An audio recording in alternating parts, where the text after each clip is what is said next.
2-3 দিন পর ছাদে আসলাম। তাই দেখেন টমেটো গাছটা একবার টমেটো ভারে পড়ে গেছে, যেহেতু বেড়াইতে গেছিলাম সবাই জানেন। এখন এসে পড়ছি, 2-3 দিন পর ছাদে এসে গাছে পানি দিতে আসলাম। মাশাআল্লাহ দেখেন অনেকগুলো শুকিয়ে গেছে গাছ, তাই যে বালতি পাইতে দিছি পানি দিব।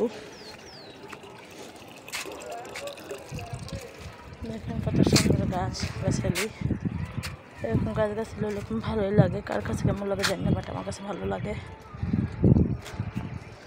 সুন্দর একটা পরিবেশ, এরকম ছাদ বাগান কার কার ভালো লাগে অবশ্যই কমেন্টে একটু জানাবেন। আমি যেহেতু গাছে পানি দিতে আসছি,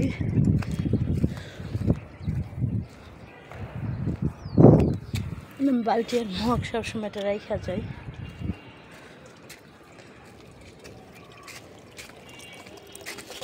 সবাই অবশ্যই একটু কমেন্টে জানাবেন,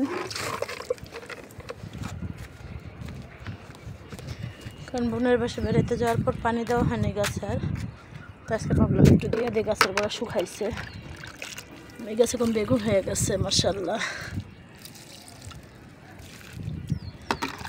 আজকে লাইট করবো না,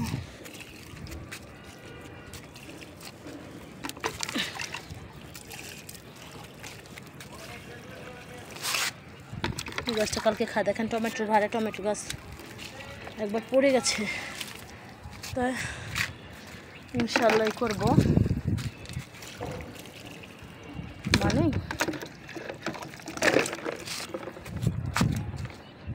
এই গাছটা নষ্ট হয়ে গেছে পানি শুকাইয়া। তো যাই হোক, একবারে টমেটো গাছগুলো নিয়ে আসবো।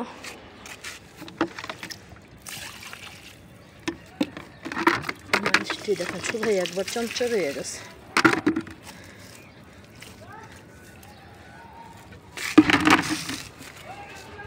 আমার ছাদে অনেক কাপড় চোপড় আছে।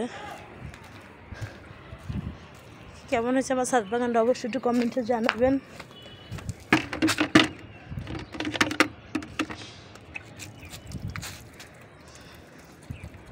তো সবাই ভালো থাকবেন। দেখেন কল তো ফুল ফুটে রয়েছে। এরকম কোন ছাদ বাগান আমার কাছে ভালো লাগে, কার কাছে কেমন লাগে জানি না, বাট আমার কাছে অনেক ভালো লাগে ছাদ বাগান। এরকম একটা পরিবেশ মাশাআল্লাহ। সবাই কিন্তু মাশাআল্লাহ বলবেন অবশ্যই, যে আমার পুরো ছাদ বাগান দেখেন।